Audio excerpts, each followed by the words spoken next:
الشقة هادئة أكثر مما ينبغي.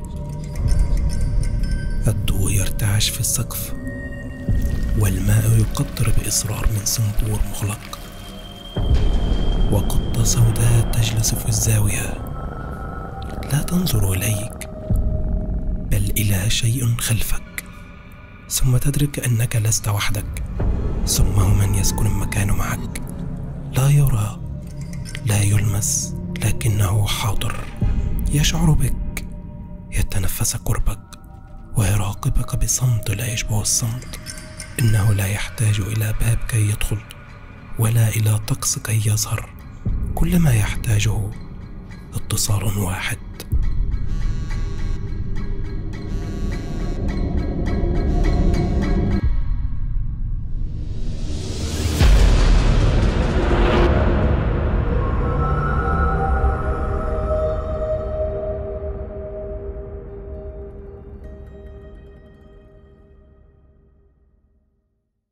مسا عليكم واهلا بكم مروقين في فيديو جديد. عاملين ايه؟ بخير؟ كويسين يعني. انا حابب اقول لكم حاجه مهمه قوي قوي. انا بحبكم فشخ اقسم بالله. لو ينفع ان انا اتواصل مع كل شخص فيكم يا مروقين واقول له كمان شكرا، والله لا اعمل كده بجد. طبعا انت رؤى دلوقتي بتقول في سرك هو ايه الحنيه دي؟ هو ميلو عيان ولا ايه بالظبط؟ بس في الحقيقه لا، انا مش عيان ولا حاجه. هو كل ما في الامر ان انا مبسوط قوي منكم، دعم وحب وتشجيع وكل حاجه، فيس وتيك توك ويوتيوب، حقيقي في كل حته العيله بتاعتنا موجوده. ربنا يديمكم في حياتي يا مروقين اقسم بالله. وقريب قوي نحتفل باذن الله بوصول عيلتنا ل 500,000 فرد، نص مليون. انتوا متخيلين؟ عايزين بجد نوصل الانجاز ده، فاتمنى بقى تستمروا في دعمكم ده لحد ما نوصل لحلمنا. شير مثلا اجزاء من السهره دي على التيك توك، او شير القصه على الستوري في اي حته عندك. واللايكات والكومنتات بتفرق قوي اقسم بالله. يعني لو كل رايق فينا نزل دلوقتي وحط لايك بصباعه الصغير هيكون سبب في وصولنا لاكبر عدد من المروقين. وبمناسبه الكومنتات، صحيح بما ان المروقين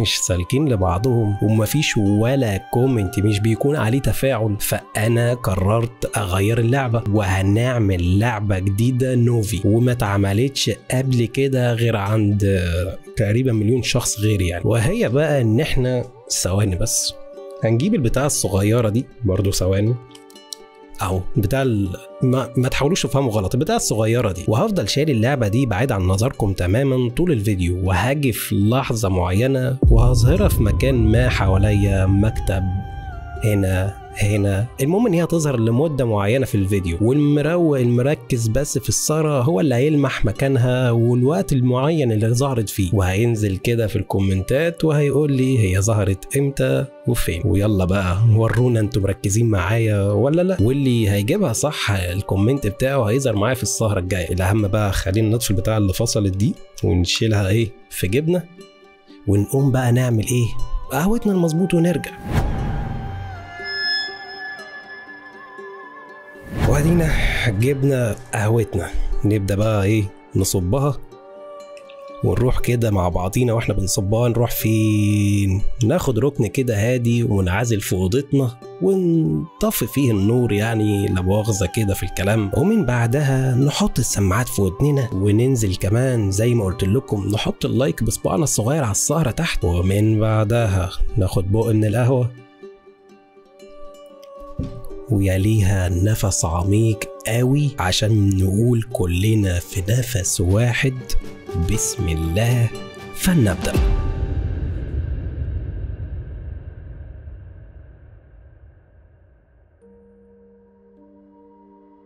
كانت الساعة 1:30 الليل من أسبوعين تقريبا لورا، وفي أجواء صمت وسكون وضوء خافت مع ريحة القهوة، ومن نفس المكان اللي أنا بكلمكم منه دلوقتي، شقة الدور الأرضي في بيتنا، مكان شغلي وإقامتي طول الوقت. كنت قاعد هنا تقريبا بالظبط هنا، يعني في نص الصالة، ومولع سيجارتي وبشرب قهوتي، وكان سهران معايا واحد صاحبي اسمه أسامة. جالي تقريبا أسامة يومها بالليل الساعة 10 وفضلنا سهرانين سوا، وحكاوي بتجيب حكاوي والوقت بيعدي، وكل ما الوقت بيمر والليل بيحل بتحلى الحكاوي، لحد ما جت لحظة وأسامة ابتدى يحكي معايا في حاجة غريبة، حاجة كده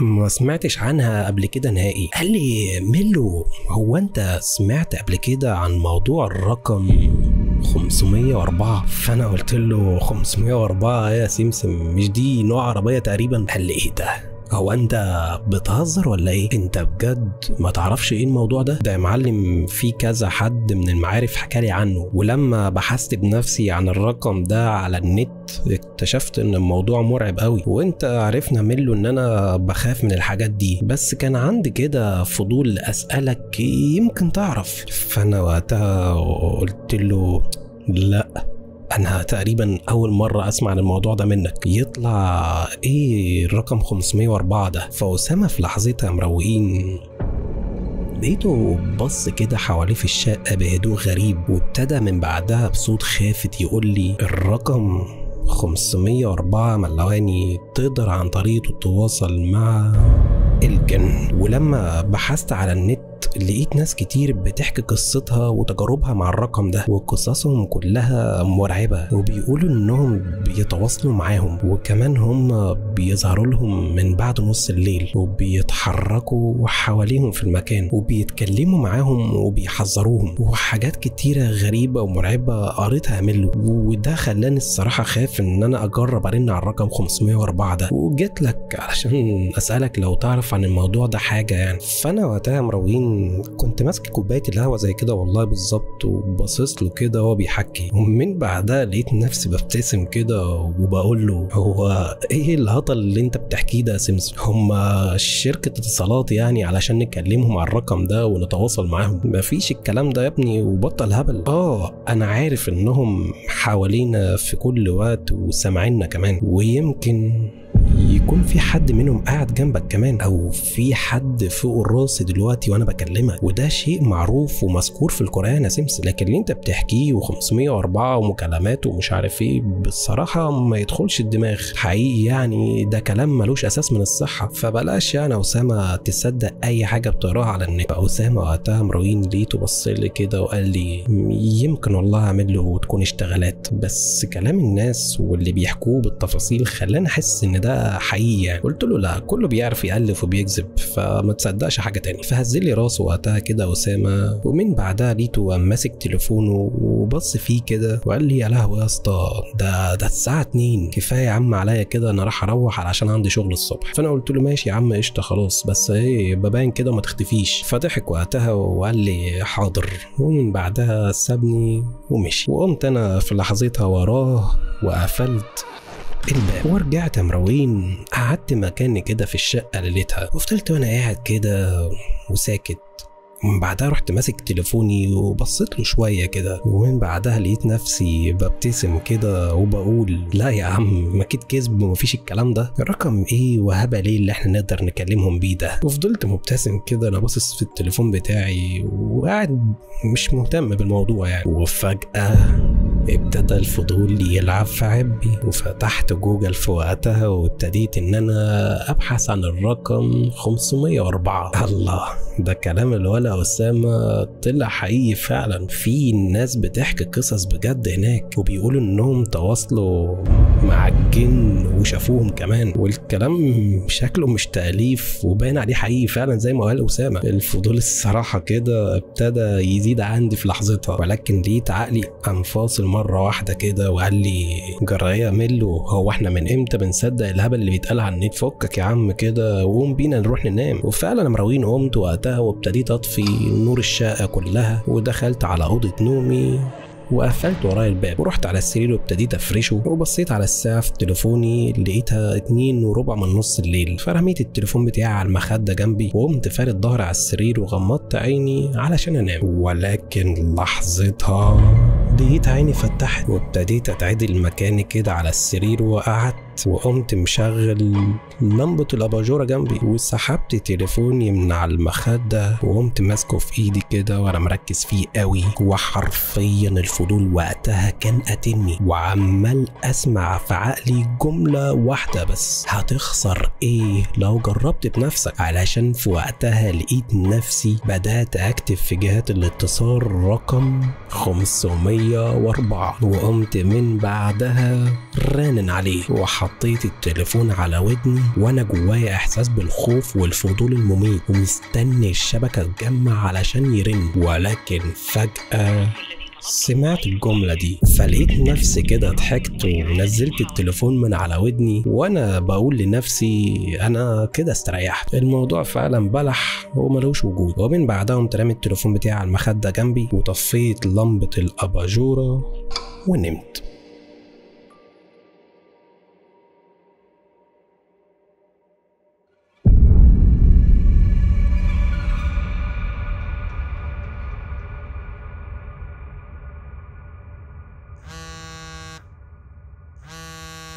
صحيت على صوت تليفوني اللي بيرن جنبي على المخدة. ابتديت اتعدل كده من مكاني وانا مش شايف قصادي من كتر النعس. مديت ايدي جنبي على المخدة وقمت كاتم صوت الرنة ورجعت من بعدها اكمل نومي، بس رجع تليفوني يرن تاني جنب ودني فمديت ايدي برضو وكتمت صوت الرنة وعيني ابتدت ترجع تغمض لوحدها ونعست. وفجأة تليفوني رن تالت فبدأت ان انا اسحب التليفون ومسكته في ايدي وقربته من وشي وانا مش قادر افتح عيني من كتر النعس، وحاولت ان انا اقرا اسم المتصل اللي بيرن عليا في الوقت المتاخر ده ولكني مش شايف اسم ولا اي حاجه. حاولت ان انا افرك عيني كده علشان اقدر افتحها كويس ورا الاسم، ومن بعدها ابتديت ابص بتركيز في الشاشه وفجاه لقيت جسمي اتنفض نفضه غبيه وقمت من مكاني على السرير وانا ماسك تليفوني ومبرق فيه بمنظر مرعب. حرفيا الرقم اللي بيرن عليا في الوقت المتأخر ده هو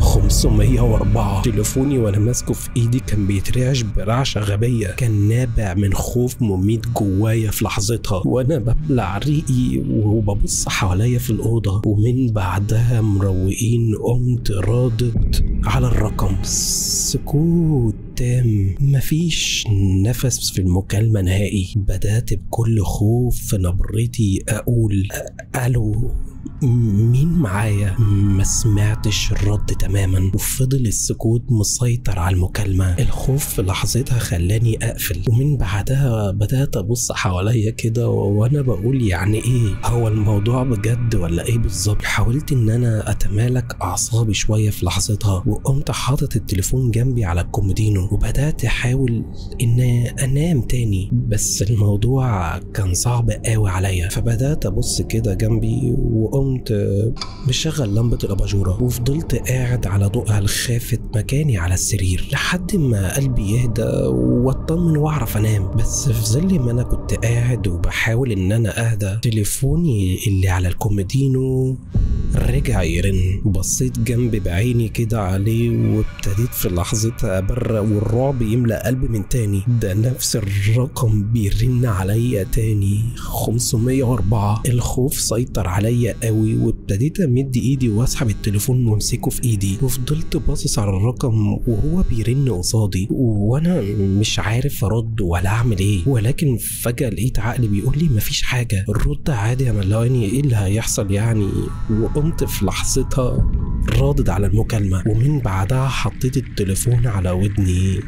الله، ده في صوت المرة دي، صوت مية مفتوحة بشكل غريب وكأن في حد فاتح حنفية على آخرها وسايب التليفون جنبها. بدأت في لحظتها وأنا خايف أقول ألو، مين معايا؟ مفيش حد بيرد عليا نهائي، مفيش غير صوت المية وبس. وفجأة المكالمة فصلت لوحدها، فشلت التليفون من ايدي وحطيته تاني جنبي على المخدة وبدأت ابص كده عليه وانا مرعوب قوي. وقررت في لحظتها ان انا اطفي لمبة الاباجورة وانا مقرر في عقلي اني انام واعدي ليلتي واخلص. بس مجرد ما بدأت احط راسي على المخدة وابتديت اسمع الصوت ده. ابتديت اعدل نفسي كده بالراحه وانا مستغرب، ده نفس الصوت اللي كان في المكالمه، صوت حنفيه الميه اللي مفتوحه على اخرها. فتعدلت كده وبصيت على التليفون جنبي مني، لقيت التليفون مقفول ومفيش اي حاجه. استغربت من صوت الميه دي وانا مش مدرك مصدر الصوت ده جاي منين بالظبط. وفجاه جسمي اتلج حرفيا من الرعب، لاني بدات ادرك مصدر صوت الميه ده جاي من حمام الشقه اللي انا فيها. هو ايه ده؟ انا واثق ان انا ما فتحتش الميه قبل ما انام. فبدات في لحظتها اقوم بالراحه من على السرير وخرجت بره الأوضة بتاعتي. بصيت في الصالة كده لقيتها ضلمة كحل، وصوت المية جاي من عندي في الحمام فعلا. اتحركت ناحية لمبة السهارة اللي عندي في الصالة وشغلتها، ومشيت بهدوء خالص على ضوءها الخافت في الشقة لحد ما وصلت الحمام. فتحت النور ودخلت جوه ولقيت المية مفتوحة على آخرها. فقمت قافلها وفضلت باصص لها كده وانا مستغرب وما كنتش فاهم هي ازاي اشتغلت كده لوحدها، ولكني قلت يمكن نسيتها ولا حاجه. وابتديت ان انا اطفي النور وخرجت من الحمام. بس في لحظتها وانا بتعدل لقيت امي واقفه ورايا في الطرقه. يا ديني على الرعب، اتملكت اعصابي كده من الخضه وقلت لها هو في ايه؟ مش المفروض تعملي صوت؟ انا كنت فاكر ان الميه دي اتفتحت لوحدها. هو انت نزلت هنا امتى في الشقه؟ قامت في لحظتها والدتي سابتني ومشيت وخرجت من الطرقة من غير ما ترد عليا. استغربت وابتديت اطلع وراها الصالة وانا بقول لها هو في ايه مالك؟ هي امي راحت فين؟ ابتديت اندى عليها كده وانا بقول لها هو انت فين يا حاجة؟ يا نهار ازرق، دي ولا بترد ولا خرج لها حس حتى. جسمي تلج من كتر الخوف وابتديت افتح في نور الشقة كلها وانا عمال ابص كده في الاوض عليها ولكنها ملهاش وجود. طب ازاي يعني مروقين؟ والله دي كانت هنا دلوقتي وشفتها بعيني، معقولة تكون لحقت تطلع فوق؟ فقمت وقتها فاتح باب الشقة وطلعت لفوق على السلم للدور بتاع والدتي. دخلت لها هناك وانا بنده عليها ولكن ما كانش ليها حس نهائي. رحت لها على اوضة النوم بتاعتها، الله دي نايمة وفي سابع نومة كمان. بلعت ريقي وابتديت ان انا اتسحب من عندها في الأوضة بهدوء وانا مبتسم من كتر الخوف. وقررت ان انا انزل الشقة تحت تاني. دخلتها وقفلت الباب ورايا ووقفت في نص الصالة كده وانا مبتسم من الخوف وبقول هو في ايه بالظبط؟ هو الولا أسامة عنده حق ولا ايه؟ الموضوع شكله بجد تقريبا، بس ولا يهزني، انا ياما شفت ولسه ياما هشوف. وقمت كده متشجع وطفيت نور الشقة كلها ورحت على اوضتي وقفلت الباب ورايا واخدت خطوتين تجاه السرير وقمت واقف. ومن بعدها عدلت وشي على الباب ورايا تاني ورجعت له بالراحة كده وقمت قافل تكتين بالمفتاح وقمت رايح على السرير من بعدها وطفيت لمبة الأباجورة وحطيت راسي على المخدة ونمت. وعلى صوت خبط باب الشقة فتحت وابتديت اعدل نفسي على السرير كده وانا بحاول افتح عيني. بصيت في الساعة لقيتها 10 الصبح واتعدلت من مكاني وطلعت من الأوضة على باب الشقة وقمت من بعدها فتحه. لقيت امي هي اللي واقفة وكانت بتخبط وماسكة في ايديها صينية الفطار. قعدت تهزق فيه وتقول لي بقالك ساعة مذنبني قصاد الباب، كل ده نوم؟ ما يلا يا ابني علشان نفطر. وقامت داخلة قصاد الشقة بالصينية. فانا وقتها قمت باصص عليها كده ولقيت عقلي سرح حبة. فلقيتها بتندى عليا وبتقول لي وانت لسه واقف عندك؟ ما تروح تغسل وشك وفوق علشان نفطر. فهزيت لها راسي كده وقلت لها حاضر يا حاجه. ورحت الحمام وفوقت وجيت وقعدت معاها في الصاله. كانت وقتها قاعده بتاكل وانا باصص لها وسرحان وساكت. فهي لاحظت ده وابتدت تبص لي كده وتقول لي مالك؟ فانا قلت لها لا ابدا مفيش حاجه، انت ازيك وازاي صحتك؟ مش كويسه برضو؟ فقالت لي كويسه يا ابني الحمد لله. وقامت بصالي كده باستغراب. فانا ابتديت امد ايدي في لحظتها واكل معاها. وفي وسط ما انا باكل قمت باصص لها كده شويه ومن بعدها لقيت نفسي بقول لها هو انتي كنت صاحيه بالليل؟ فاستغربت من سؤالي كده وقالت لي صاحيه ازاي؟ قلت لها صاحيه يعني واتحركت في البيت بالليل. فلقيتها استغربت اكتر وقالت لي ما انت عارف يا ابني ان انا ما بسهرش واخر الساعه 10 وبنام. فانا في لحظتها قمت بالع عليه كده وقمت قايل لها الله يطمنك يا حاج. فبصيت لي كده وقالت لي والله انت مش مظبوط وفيك حاجه. فانا سكت في لحظتها وسرحت. وعدى بينا اليوم وقتها لحد ما حل الليل. ولما حل الليل انا كنت متواجد هنا في الشقه وشغال. كانت تقريبا داخله على 11. وقتها اخويا اسلام الكبير انا فاكر نزل لي وخبط عليا باب الشقه وطلب مني ان قبل ما انام ابقى اطفي الموتور بتاع الميه من المفتاح الرئيسي اللي في المنور علشان مش بيفصل من عنده في الشقه. فقلت له حاضر وهو سابني وطلع لشقتي. وفضلت قاعد وسهران ليلتها علشان الشغل لحد ما ابتديت اجيب اخري في النعس. وكانت تقريبا داخله على 2:30 بالليل. فقررت اقوم علشان اروح انام، بس افتكرت قبلها ان انا المفروض اروح اطفي الموتور. فاخدت بعضي ورحت على المطبخ واخدت في ايدي التليفون بتاعي علشان انور بيه لان المنور ضلمه كحل جوه. وقمت مميل ودخلت من باب الخشب الصغير اللي بيدخل على المنور. المنور ده مروقين بيطل على حمامات ومطابخ البيت كله لحد السطوح. فبالكشاف بتاع تليفوني كده بدات انور على المفتاح بتاع الموتور وطفيته. ومن بعدها ابتديت اميل كده علشان اطلع لبره تاني، بس انا لقيت نفسي برجع لورا تاني وانا برفع كشاف تليفوني لفوقيه في المنور ده لاني سمعت صوت خروشه جاي من الادوار اللي فوقيه. فضلت رافع الكشاف كده لفوق وانا بحاول اعرف ايه الصوت ده علشان في لحظتها ألمح حاجة متعلقة على مواسير الصرف. جسمي اتلج من كتر الرعب وقتها وانا متنح وباصص على الشيء ده. ابتديت ان انا استعيذ من الشيطان الرجيم وانا بقول لنفسي تلاقيه كيس بلاستيك اسود كبير ولا حاجة واقع من فوق واتشعلق في المواسير بالغلط. وقمت زائق باب المنور ودخلت لجوه تاني. قلبي يا مروقين كان مقبوض بشكل مرعب في لحظتها لاني عارف ان انا بكذب على نفسي. ده مستحيل يكون كيس بلاستيك ابدا. كيس ايه اللي متشعلق في المواسير وبيتحرك ببطء ده؟ الاهم ان انا قفلت باب المنور كويس وقتها وخرجت من المطبخ ورجعت الصاله وانا بحاول اتمالك اعصابي. بس في لحظتها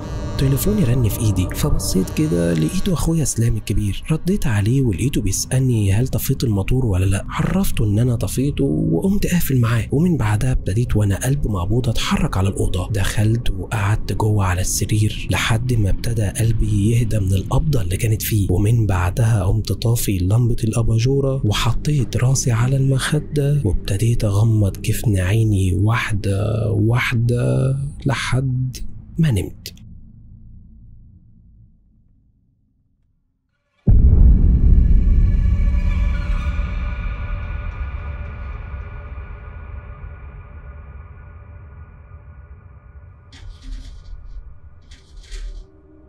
عيني فتحت على صوت خروشه غريبه. صوت الخروشه كان جاي من الاوضه حواليا. اتعدلت بسرعه من مكاني وفتحت لمبه الاباجوره. بصيت حواليا كده وانا مخضوض.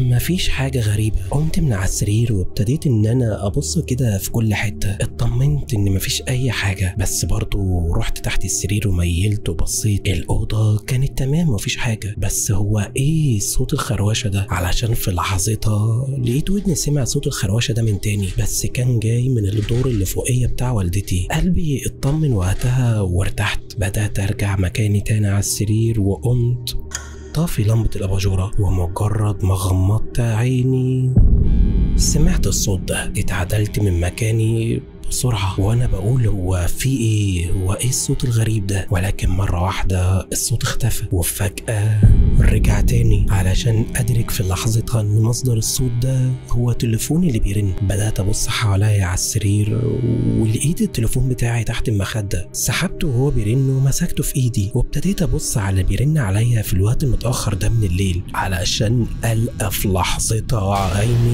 برقت لان اللي بيرن عليا في اللحظة دي هو الرقم 504. دي تاني الليلة يرن عليا فيها، وبالأخص في الوقت المتأخر ده. بلعت ريقي وبكل خوف كده قمت رادد الله، هو ايه الصوت ده؟ صوت شخص عمال ينهج بنفس عالي قوي. ابتديت بكل خوف كده اقول له انت مين وعايز مني ايه؟ لقيت في لحظة صوت النفس ابتدى يعلى اكتر واكتر في المكالمة، وفجأة سمعت الجملة دي.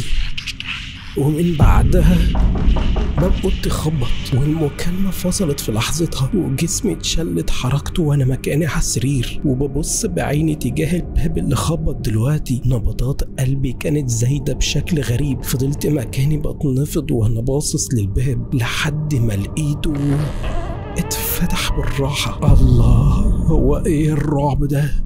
مين بره؟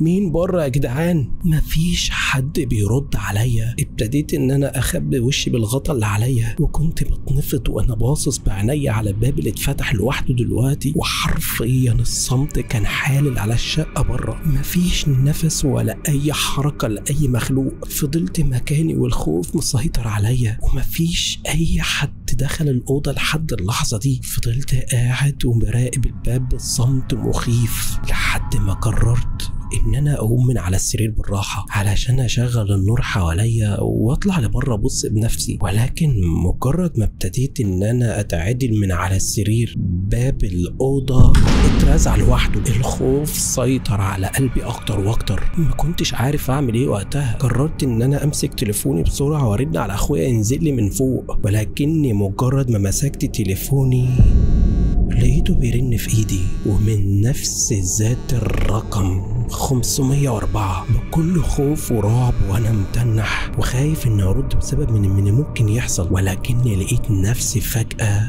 برد على المكالمة علشان اسمع في لحظتها نفس صوت الشخص اللي بينهك بصوت عالي. صوت النفس ده خلاني اترعب حرفيا. شخص بيتنهد كده بشكل مرعب ومخيف. ابتديت وانا ببلع ريقة اقول له في المكالمة: هو انت عايز مني ايه؟ مفيش حد بيرد عليا. وصوت الشخص اللي بيتنهد ده ابتدى يعلى اكتر واكتر. لا، ده ابتدى يعلى بشكل مخيف لحد ما جت لحظة وابتديت اشيل التليفون من على ودني وانا ببص حواليا في الاوضه المظلمه دي، لان صوت الشخص اللي بينهج في المكالمه بقى حواليا في الأوضة، والصوت كان جاي من جوه الدولاب بتاع اللبس بتاعي. ابتديت بكل خوف ورعب أقوم من على السرير، وبخطوات هادية ومخيفة كنت بتحرك تجاه الدولاب وأنا سامع صوت الشخص اللي بينهج بشكل مخيف ده جوه. ابتديت أقرب أكتر وأكتر من الدولاب، والرعب عمال يتملك مني بشكل غبي لحد ما وصلت عنده والصوت مازال جواه. ابتديت أمد إيدي ناحية مقبض الدولاب وانا بترعش وقمت فتحه. يا نهار ازرق، هو ايه اللي بيحصل ده؟ مفيش اي حاجة في الدولاب. ابتديت اتلفت حواليا في الأوضة كده وانا مرعوب، ورحت على مفتاح النور وشغلته، ومن بعدها فتحت باب الأوضة. خرجت في الصالة لقيتها ضلمة على الآخر. اتحركت بالراحة لحد مفاتيح النور ونورت الشقة كلها. اتلفت حواليا كده وانا مش عارف اتلم على بعضي. الدنيا تمام وفي الشقة ومفيش أي حاجة نهائي، ولكني قلبي كان مقبوض ومش عارف أعمل إيه. فاتحركت على التلفزيون وشغلت عليه القرآن وسبته في لحظتها شغال بصوت عالي، ورجعت على أوضتي وقفلت ورايا وفضلت قاعد على السرير وانا عمال كده اتلفت حواليا لحد ما نمت مكاني من كتر النعس. ومن بعدها جفن عيني ابتدى يفتح على صوت تليفوني اللي بيرن، وكان اخويا اسلام وقتها اللي بيرن، اللي قال لي في المكالمة ان هو مستنيني علشان نروح مشوار سوا. ومن بعدها قفل المكالمة. ما كنتش فاهم وقتها بعد ما قفل احنا في الصبح ولا الليل، بس لما بصيت في تليفوني لقيتها الساعة 1 الظهر. قمت من على السرير وجسمي كله كان متكسر بسبب النومة الغبية اللي نمتها. خرجت للصالة ورحت فوقت، ومن بعدها لبست ونزلت لاخويا، وتقريبا رجعت الشقة يومها على العشاء. ولما رجعت ودخلت الشقة وفتحتها انا شميت ريحة وحشة قوي قوي. اول مرة شقتي تبقى ريحتها كده. فتحت نور الصالة وانا ببص فيها كده، ولكن مفيش اي حاجة. بدأت ابص في الزبالة، يمكن سايب اكل وعفن مثلا، بس مفيش اكل ولا اي شيء يسبب الريحة دي. فقررت ادخل علشان اغير هدومي، ولكن وانا ماشي في الصالة لقيت رجلي من تحت كده داست على حاجة في الارض لزجة. حشت رجلي كده مروقين وبصيت تحتيا لقيت مادة لزجة كده قوي في الارضية ومتكرر في كذا حتة على الارضيات، وريحته كانت بشعة قوي وكأن في قطة دخلت الشقة وانا مش هنا. اشمئزيت وقتها من المنظر والريحة، وابتديت انظف الصالة وقتها وهوتها، وكل ده وانا مستغرب من الشيء اللي حصل ده. احنا مفيش قطط بتدخل عندنا البيت، فالشيء ده حصل ازاي في شقتي؟ الاهم ان انا نظفت كل الكلام ده وهويت الشقة وطفيت الانوار، ومن بعدها رحت على الباب الرئيسي بتاع الشقة وقفلته.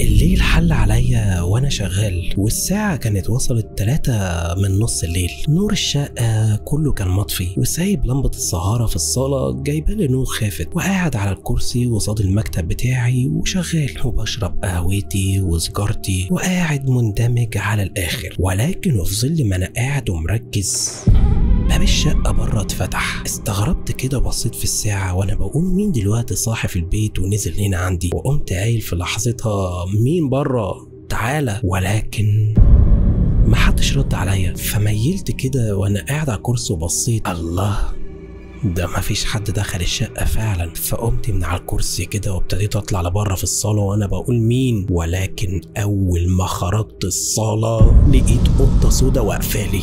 جسمي اتلج في لحظتها واتمسمرت مكاني وانا باصص لها. هو ايه القطة دي؟ وازاي اصلا دخلت هنا الشقة؟ مين اصلا اللي فتح لها الباب؟ كنت مرعوب قوي في لحظتها وانا واقف مكاني بترعش وباصص للقطة دي، وابتديت في لحظتها اهشها بايدي كده علشان تمشي، بس القطة واقفة مكانها وثابتة ومش بتتحرك. الخوف ملا قلبي على الآخر، لأني ابتديت أحس بشعور مش مريح تجاه القطة السوداء دي، وابتديت إن أنا أستعيذ من الشيطان الرجيم في سري، لحد ما القطة ابتدت تمشي بالراحة واتحركت لبره الشقة. بلعت ريقي واتحركت وراها بخوف كده علشان أقفل الباب، ولكن لما خرجت لبره لقيتها واقفة لي على السلم وبصالي. جسمي كان بيتنفض من الرعب وأنا واقف على باب الشقة. فقمت مميل على الأرض كده وسحبت الشبشب ورميته في ناحيتها. القطة بكل برودة مروقين ابتدت تتحرك لفوق، فأنا من كتر خوفي قمت بسرعة قافل الباب ورجعت المكتب بتاعي تاني وانا مش على بعضي، وقعدت علشان احاول اكمل شغلي. ولكن علي كان عمال يقول لي في لحظتها هو في ايه؟ الموضوع ده مش منطقي، يعني ايه قطة تفتح الباب؟ الموضوع ده ملوش تفسير غير ان الرقم 504 ده حقيقي فعلا. سبت الشغل في لحظتها وابتديت ابحث عن الرقم اكتر على النت، وفضلت ادور كويس على الرقم ده، وكل ما ادور اكتر القى تفاصيل مخيفة ومرعبة. الموضوع مش هزار فعلا، واللي بيحصل لي ده في ناس حكيه بالحرف الواحد. سبت تليفوني جنبي وقتها وانا مش عارف اعمل ايه. الخوف كان مالي قلبي. فقمت في لحظتها وقلت انا هطلع اشغل قرآن على التلفزيون بره، ورحت فعلا وشغلته بصوت عالي، ورجعت قعدت على مكتبي وحاولت ان انا اهدى عشان اكمل شغلي، بس ما كنتش عارف اعمل كده. فمسكت تليفوني وقلت اتسلى فيه لحد ما اهدى شويه. ولكن في ظل ما انا كنت ماسك تليفوني وبالي نفسي فيه، بدات اسمع صوت القرآن اللي شغال بره على التلفزيون عمال يقطع، وفجأة فصل خالص. استعذت كده من الشيطان الرجيم وقمت اشوف ماله. خرجت بره في الصاله لقيت التلفزيون مطفي. استغربت وما فهمتش ده حصل ازاي، وابتديت كده اني اشغله تاني، بس التلفزيون ما كانش ناطق. فضلت كده احاول فيه من ورا واحرك الاسلاك بتاعته، ولكن فجأة سبت كل حاجة من ايدي وابتديت وانا بترعش بجسمي كله اتعادل وابص ورايا، لاني سمعت صوت حركة دلوقتي. ومجرد ما اتعدلت لقيت وش بني ادم باصص لي من طرقة الحمام، ومن بعدها النور قطع في الشقة. يا حلولة هو وقته الهبل ده؟ ابتديت وانا بتحرك بخوف شديد في الشقة اقرب من اوضة المكتب بتاعي علشان اجيب من التليفون وانور بيه حواليا، ولكني ما كنتش عارف اوصل للتليفون من وسط الضلمه دي. واقسم بالله مروقين كل خطوه بخطيها كنت حاسس ان في حد في ظهري ماشي، وكنت في لحظتها عايز اصرخ باعلى صوتي من الخوف، ولكني كنت عمال اردد في ايه الكرسي بصوت عالي. وفضلت ادور واحاول ان انا اوصل للتليفون بتاعي وسط الضلمه، بس الاجواء حواليا كانت مصعبه ده، لاني كنت حاسس بصوت حركه غريبه حواليا في المكان. بس فجاه ابتديت اسمع صوت تليفوني اللي بيرن. حاولت ان انا اوصل له وسط الضلمه وقتها لاني كنت شايفه منور، علشان مجرد ما وصلت له وشفت اللي بيرن عليا القى نفسي اتجمدت مكاني من كتر الرعب، لان اللي كان بيرن عليا في اللحظه دي هو الرقم 504. بلعت ريقي وانا واقف وسط ضلمه شقتي وما كنتش عارف اتصرف ولا اعمل ايه، ولكن في لحظتها قررت اني اكنسل على الرقم علشان من بعدها القى النور رجع في الشقة والقرآن رجع يشتغل على التلفزيون تاني لوحده. بصيت كده بطرف عيني حواليا، الأجواء هادية خالص. مسكت تليفوني وبصيت كده فيه بتركيز، وكنت حاسس إن الرقم ده هيرن تاني دلوقتي، ولكن مفيش أي حاجة حصلت نهائي. بس خلاص كنت في لحظتها أدركت إن الموضوع بجد ولازم إن أنا أشوف له حل. فرجعت قعدت كده وسط مكان القرآن شغال في الشقة، وبدأت أدور على الرقم تاني على جوجل، وقريت قصص الناس عنه بتركيز أكتر علشان أعرف هما بيقولوا إيه كويس. وأدركت شيء يا مروقين أنا ما لاحظتوش ولا أخدت بالي منه قبل كده. الرقم ده مستحيل إنه يتواصل معاك من الأساس إلا لو أنت فكرت تعمل ده بنفسك. وأنا فضولي سأني واستغبيت واتصلت على الرقم ده. وكمان برضو أدركت شيء مهم أكتر، وهو إن الرقم 504 مستحيل يتسبب في أي أذية ليك نهائي طالما إنك تجنبت الرد عليه. وتقريبا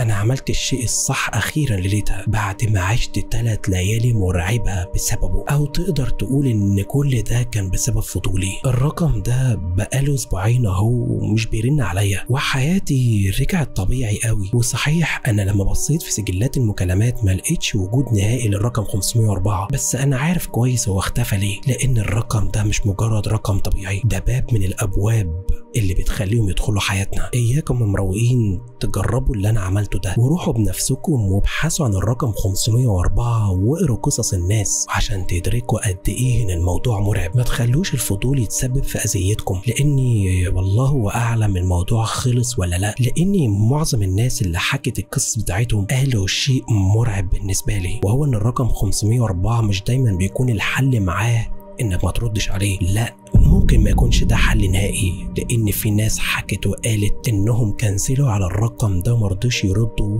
ورجع يرن عليهم بعدها بايام. فاتمنى بقى ان ربنا يسترها بسبب ان انا جبت سيره الموضوع ده من تاني، بس كان لازم ان انا احكي لكم قصتي علشان تكون موعظه ليكم. فيلا بقى كفايه كده قوي عليكم يا مروقين، اشوفكم على خير.